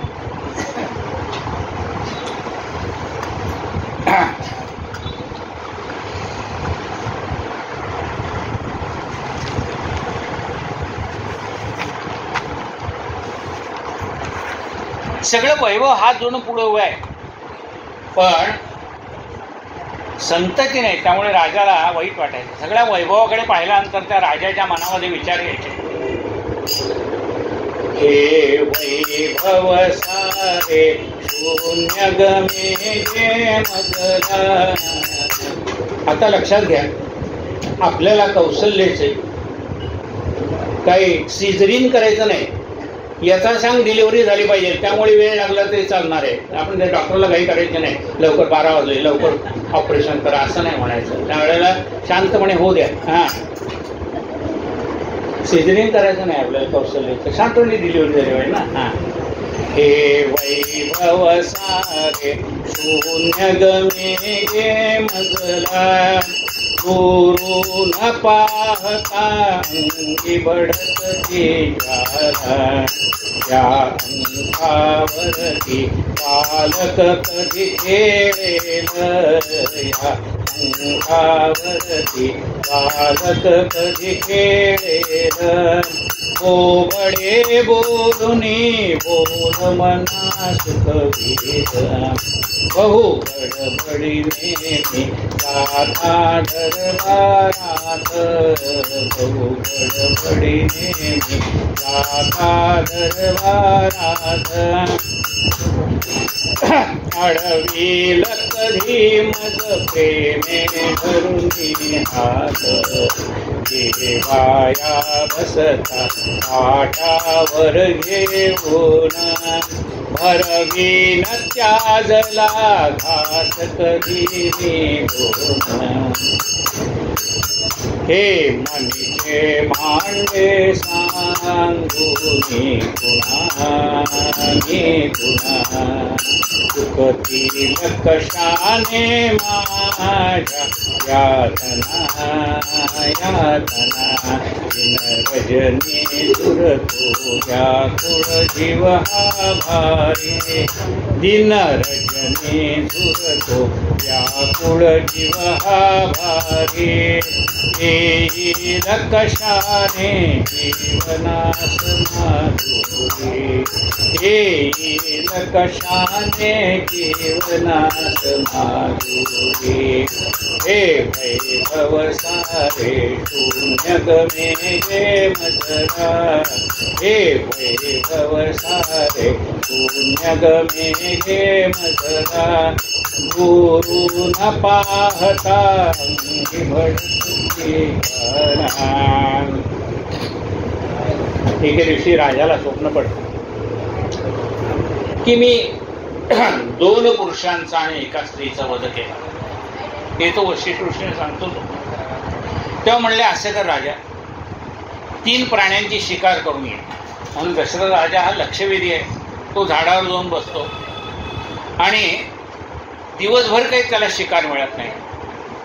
रात्रीच्या वेळेला तो झाडावर बसलेला आहे आणि त्याच वेळेला श्रावण बाळ आपल्या आई वडिलाला घेऊन निघाला. दिवसा उन्हात काही जाता येत नाही म्हणून संध्याकाळच्या वेळेला तो 5-6 नंतर निघालेला आहे. आणि आपल्या खांद्यावर कावडीमध्ये एका बाजूला अंध आहे आई वडील दोघे, एका पारड्यामध्ये आई आहे, एका पारड्यामध्ये वडील आहे. त्याला घेऊन तो निघालाय. स्कंधी वाहून दिन रात कावडीला, स्कंधी वाहून दिन रात कावडीला, तीर्थयात्रा करण्यास चालेला, तीर्थयात्रा करण्यास चालेला. भक्त श्रावण तो माय बाप दोन्ही, भक्त श्रावण तो माय बाप दोन्ही, सेवी आवडी मार्गात निराणे, सेवी आवडी मार्गात निराणे. आणि तो असं रात्री निघालाय. आई वडील म्हणाले, बाळा तहान लागले, पाणी घेऊन ये. त्याने तुंबा हातामध्ये घेतलेला आहे आणि पाणी घेण्यासाठी त्याने त्या ठिकाणी तो पाण्यात बुडवला. बुडबुड असा आवाज आला. त्या दशरथाला असं वाटलं की एखादा प्राणी पाणी पितो, म्हणून त्यांनी बाण सोडला. शर आला तो धावून आला काळ, विहळला श्रावण बाळ, ते राजाच्या श्रवणी करुणावाणी, हृदयाचे झाले पाणी. राजाच्या कानात आले आले मनुष्यवाणी आली. तो बाण आला आणि त्याच्या छातीत सपक्ष बाण हृदय झडपिला. हातीचा कमंडलू खाली पडिला. देह धरणीवरी टाकला. प्राण चालला श्रावणाचा. प्राण चाललाय पण श्रावण बाळ काय म्हणतो, काकावरती बसा, नाही तर आजी बसा, तुम्ही बसा बसा बसा. काय श्रावण मनामध्ये विचार करतो. काय विचार करतोय पहा.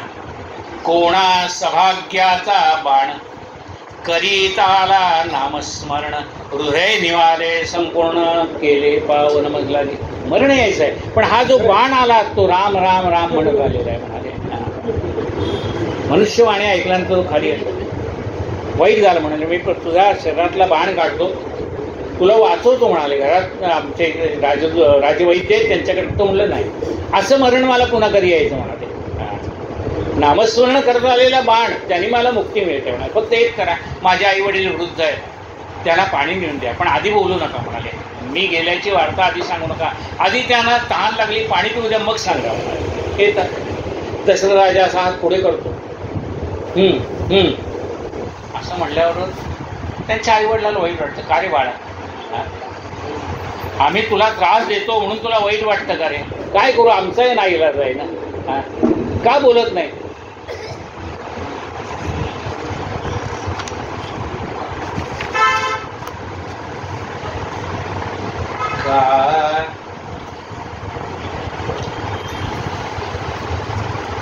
काय म्हणतात आई वडील? पाय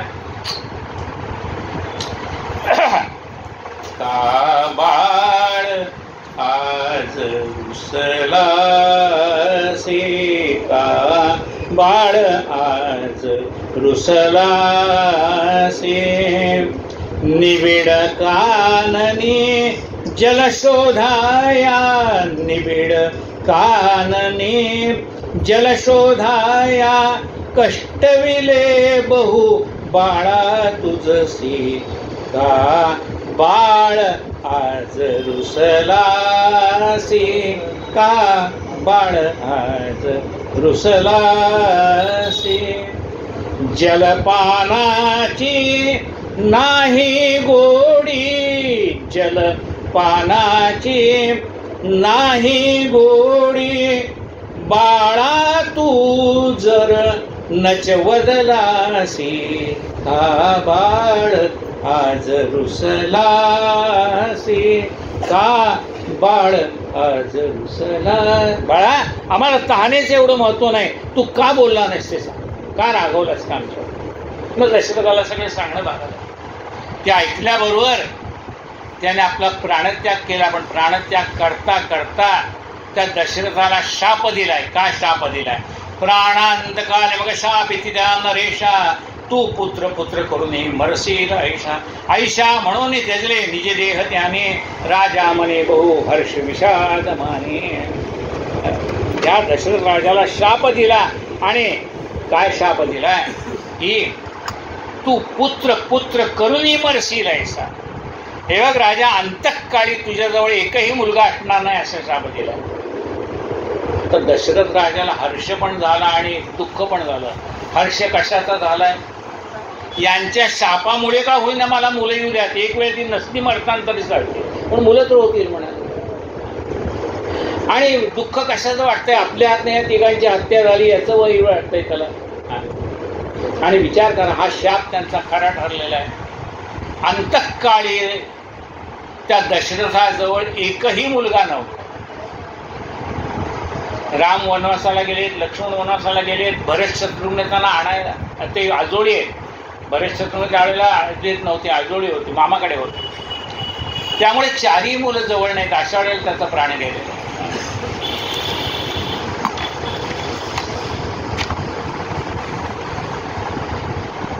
देवदानवांच्या युद्धामध्ये पुन्हा आमंत्रण आलं सूर्यवंशामध्ये या दशरथ राजाला की आमच्या मदतीला या. गेलं. वृषपर्वा नावाचा राक्षस होता, त्याच्या बाजूने शुक्राचार्य लढत होते. आणि त्या शुक्राचार्याने काय केलं, ते दशरथाच्या रथाचा चाक त्या आस उडून लावला. तर रथ खाली पडणार. तेवढ्यात कैकेयीने हात धरला. तर काय घडलंय ते दशरथाला कळलंच नाही, पण कैकेयीला कळलंय. कैकेयीने उडी मारली आणि तो रथ सावरला.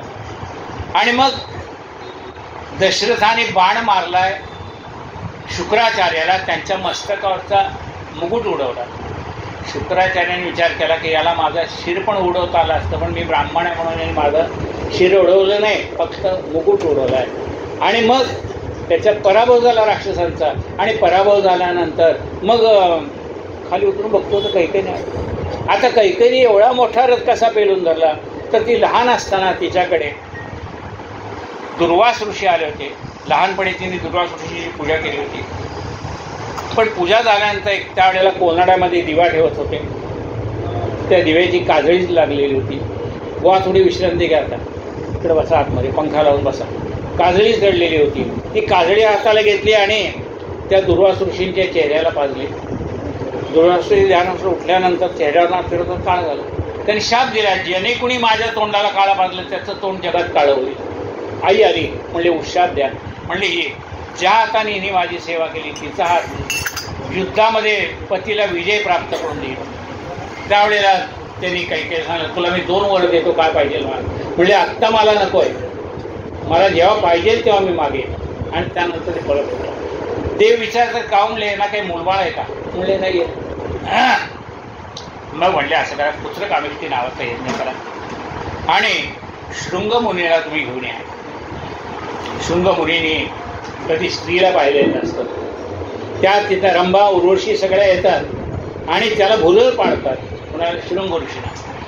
वसंत संगे देऊनी वेगे मदन त्वरे धावला, जसा की पवन कुठे चालला. आश्रमी येऊनी गीत गाऊनी नाच तिथे मांडिला, पाहता गंगमुनी दाहला. नाना वस्तू गाविती त्याला, मोह पडून चांगला, म्हणती देश फार चांगला.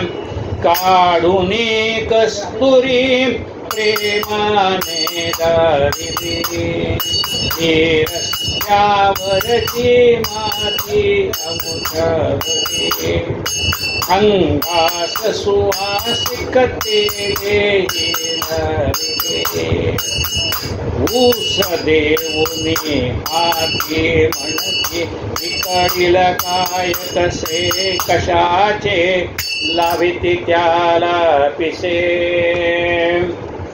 त्याला भुरळ पाडलेली आहे आणि घेऊन आले तिकडे. आणि मग राजाने आपली शांता नावाची मानसकन्या तिच्याबरोबर या शृंगऋषीचं लग्न केलंय. विभांडक मुनी आले, पाहतात तर आपला मुलगा लग्न झालेला आहे, त्याचं सुनबाईने पाया पडायला आले. आणि मग त्यांचा राग शांत झाला. पुत्रकामेष्टी नावाचा यज्ञ पूर्ण होतो आणि त्या यज्ञात यज्ञनारायण प्रगट होतात आणि सांगतात दशरथाला, दशरथा हे पायसदान, तुझ्या यज्ञे मी प्रगट झालो, हा माझा सन्मान. आता त्याला पायसदान दिलेले. आणि ते पायसदान देताना काय झालं, पहिल्यांदा पिंड आहे तो कौशल्यला दिला, त्याचा राग आला. आणि मग सुमित्रेला आणि मग कैकेयला दिला. कैकेयला राग आला, पहिल्यांदा म्हणजे मला द्यायला पाहिजे होतं, कारण आज दशरथ राजा जिवंत आहे, माझ्यामुळे जिवंत आहे, हां मला का नाही दिला म्हणून राग आला. मला नको म्हणाले, मला नको म्हणले. तेवढ्यात ती सुवर्चसा नावाने देवांगना आली, तिला गाडीचं रूप झालेलं होतं प्राप्त.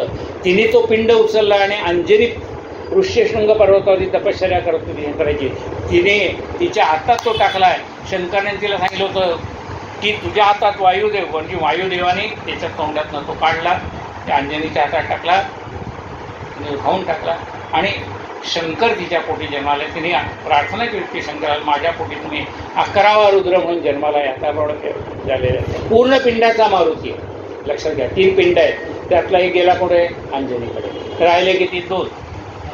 आता या सुमित्रीने कौशल्याने काय केलं, त्यातला आपल्याला अर्धा केला आणि तो दिला कैकेयला. त्यामुळे कैकेयला 2 मुलं आणि कौशल्याला एक आणि सुमित्रा, म्हणजे हे 4 अर्ध्या पिंडाचे पूर्ण पिंडाचा मारुती. प्रथम विभाग कौशल्यसे गेला, तेने क्रोधाला कनिष्ठेशी, एताची पै क्रोध विघ्न ओढवले, घालीने ते नेले पिंडासे द्या. आता डोहाळ जेवणाची वेळ आली. आता डोहाळ जेवणामध्ये काय असतं की त्या स्त्रीला काय खावं असं वाटतं ते ती सांगत असते डोहाळ जेवणाच्या वेळेला. आता विचारलं आपण काय तुला काय पाहिजे, ती म्हणती वडापाव. म्हणजे वडापाव. त्यावेळेला जे काय तर तुम्ही मागाल ते मिळणार, तुमची इच्छा होणार ते तसंच आहे ना, ते काय मागाल ते मिळणार आहे. आता ते आले, पहिल्यांदा काय विचार केला, पहिल्यांदा आपण म्हणले आता कैकेयीकडे तो बघतो तर हिरी जिंज्या बिंज्या सोडल्यात, अंगावरचे दागिने टाकले, असे रागवून बसलेली. हां माझ्याकडे कशाला पहिल्यांदा आला, जायचं होतं कौशल्यकडे. रोष कसा धरेला समने, दशरथाच्या तिची समजूत काढू का गं राणी, का रागवलीस. रोष कसा धरला समने, चंद्रबिंब का जाय सुकोनी, बोल बोल हसुनी, रोष कसा धरिला सिमने. संसाराचा बाग बगीचा, नंदनवन सम शोभित केले, प्रेमे जीव हा मोहुने, रोष कसा धरिला समने. ती काय ऐकत नाही, जा म्हणले तिकडेच जाते. तिथनं आला सुमित्रेकडे. सुमित्रा शांत होती, स्वागत केलं पतीचं. म्हणले तुझी इच्छा काय आहे, काय डोहाळे होतं तुला. आधी कैकेयीला विचारलं, कैकेयीने सरळ सांगितलं होतं. आता तुम्ही विचारताय म्हणून मी सांगते बरं का. कैकेयी म्हटले काय पाहिजे ते मा. वनी धाडावे नृपाला, पहिल्या सुतासे तुवा, राजमुकुट मम तनयाच्या, राजमुकुट मम तनयाच्या, शिरी तो चढावा, वनी धाडावे नृपा, पहिल्या सुतासी तुवा. म्हणजे तुला वचन द्यायचं असेल ते तुला होणारा पहिला मुलगा म्हणजे कौशल्येला होणारा पहिला मुलगा त्याला वनामध्ये पाठव, मला होणारा मुलगा राज्यावर बसव. सुमित्रेकडे आले.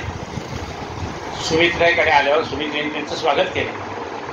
नृपतीला बघुनिया प्रेमे सती धावली, नृपतीला बघुनिया प्रेमे सती धावली, आदरे प्रेमे सती धावली, पर्यंकावरी बसवी आणोने ओवाळी पंचारती, नृपतीला बघुनिया प्रेमे सती धावली.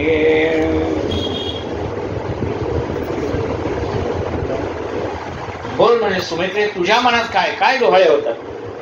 कौसल्येच्या नंदनंदनाची सेवा, माझ्या पुत्रादी सत्य ठेवा, माझ्या ठाई त्वत्कृपाती असावी, कौसल्येशी स्नेहवृत्ती असावी. म्हणजे मला काही डोहाळे असे होतात की माझ्या मुलाने कौसल्येच्या मुलाची सेवा करावी, माझ्यावर तुमची दयादृष्टी असावी आणि कौसल्येचं हे प्रेम माझ्यावर राहावं, एवढीच माझी मागणी आहे.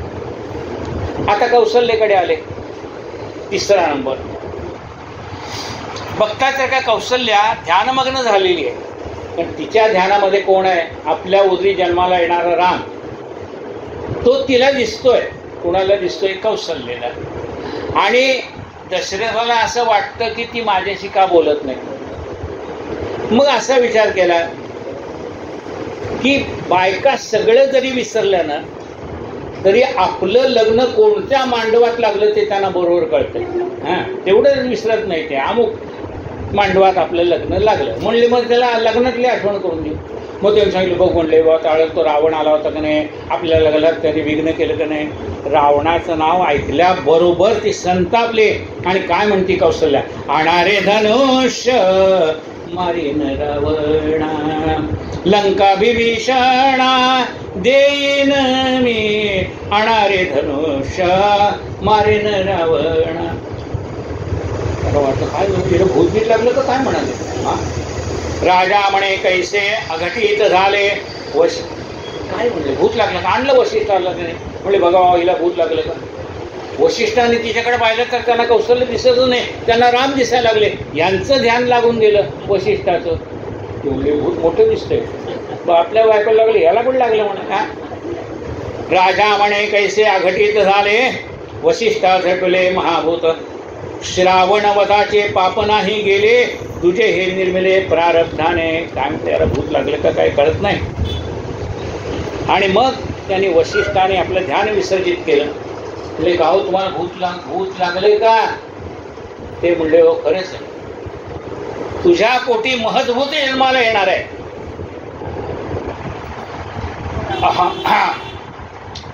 ही ह्याला विचारलं होतं समर्थाना. आईने त्यांच्या आईला दृष्टी गेली होती, तिच्या डोळ्यावरनं हात फिरवला तेव्हा समर्थाला विचारला, अरे तू काही भूतभीत प्रसन्न करून घेतलं का. हो म्हणले, एको ब्रह्म महद्भूत अपतभूत अन्य नाही कशा. एकच भूत मोठं आहे म्हणाले. होते वैकुंठीचे कोणी, शिरले अयोध्या भुवनी, लागे कौशल्येचे स्तनी, तेचे भूत गे माये. जात होते वनांतरे, पाय पडला दगडावरी, पाषाणाची झाली नारी, तेचे भूत गे माये. जनकाचे अंगणी गेले, शिवाचे धनु भंगिले, जानकीचे पाणी ग्रहण केले, तेचे भूत गे. हे म्हणले हे महद्भूत आहे. एको विष्णू महद्भूता पृथभूता अन्य तीन लोकांनी व्याप्य भुंकते विश्व भोगव्या. एक ते महद्भूत आहे म्हणाले. कोण? एको विष्णू महद्भूता, ते महद्भूत आहे. ते तुझ्या उदरी जन्म म्हणजे कौशल्याच्या उदरी जन्माला येणार आहे. सगळ्यांना फुलं दे. पाकळ्या केल्यात ना, एक एक फुल द्या. श्री कृष्ण गोविंद हरे मुरारे,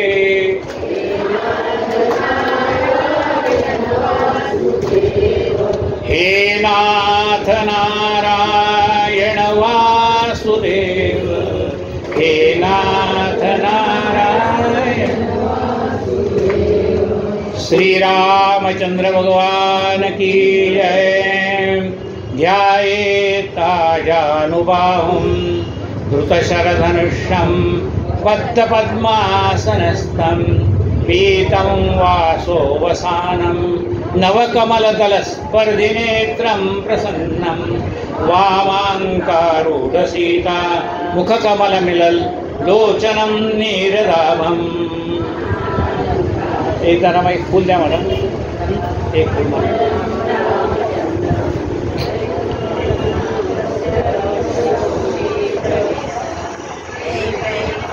सियावर रामचंद्र की जय। चैत्र मासे सिते पक्षे नवम्यां सुमुहूर्तके कौसल्यायां दशरथात् ज्ञाता श्री परमेश्वर। पुनर्वसु नक्षत्र, वसंत ऋतू, चैत्र निर्मी, शुद्ध पक्षामध्ये माध्यान्नीला रवी आलेला असताना प्रभू रामचंद्र महाराजांचा जन्म झालेला आहे। सियावर रामचंद्र की जय। गोळा करून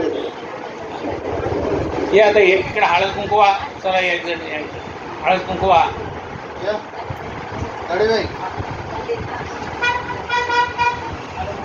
हळद कुंकू नाही आता, हळद कुंकू तरी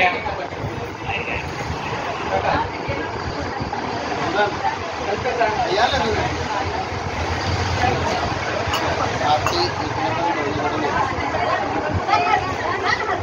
हा हे द्या गुरुजी।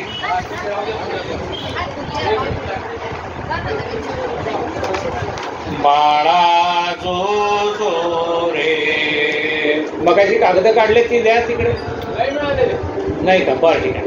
बाळा जो जो रे कुलभूषणा दशरथ नंदना निद्रा करी बाळा मनमोहना रामाल सोमणा। बाळा जो जो रे पालक लांबविला अयोध्येसी दशरथाचे वंशी पुत्र जन्मले ऋषिकेशी कौसल्येचे पोषी। बाळा जो जो रे रत्न जडित पालक झळके अमोलिक वरती बहुडले कुळदीपक त्रिभुवन नायक। बाळा जो जो रे हलवी कौसल्या सुंदरी धरोनी ज्ञान दोरी पुष्पे वर्षती सुरवरी आनंद जय जयकारी। बाळा जो जो रे विश्वव्यापक रघुराया निद्रा करी वास खया तुझवर कुरवंडी करोनी। असं धरून आया येऊनी वशिष्ठ सर्वर सांगे जन्मांतर राम परब्रह्म साचार सातवावतार। बाळा जो जो रे यागर सुनिया अवधारा मारुनी निशाचरा जाईल सीतेच्या स्वयंवरा उद्धरी गौतम दारा। बाळा जो जो रे वर्णिल जानकी स्वरूपा भंगुनिया शिवचापा रावण लज्जित महाकोपा नव्हे पण हा सोपा बाळा जो जो रे सिंधू जलडोही अवलीला नामे तरतील शीला त्यावरी उतरूने दयाळा निशिवा नरमेळा बाळा जो जो रे समूळ मरदुनी रावण स्थापिल विभीषण देव संपूर्ण आनंदेल त्रिभुवन बाळा जो जो रे राम भावाचा भूकेला भक्ताधीन झाला दास विठ्ठले ऐकियला पाळणा गाईला बाळा जो जो रे रामाच्या कानामध्ये त्याचं नाव सांगावं. आणि रामदासाचा हा. स्थापन करा आणि आरती करा. रामदास आजही रामदास स्वामींचा जन्म झालेला आहे. याच वेळेला रामनवमीला दुपारी 12 वाजता जन्म झालेला आहे. सियावर रामचंद्र की जय. नैवेद्य दाखवून घ्या. आरती इथे काचायचा दिवाणा आतमध्ये आणलाय ना, तो लावून घ्या. हा पंखा बंद करा, पंखा बंद करा. नैवेद्य दाखवून घ्या. आतमध्ये पण आरती करा, इकडे पण करा.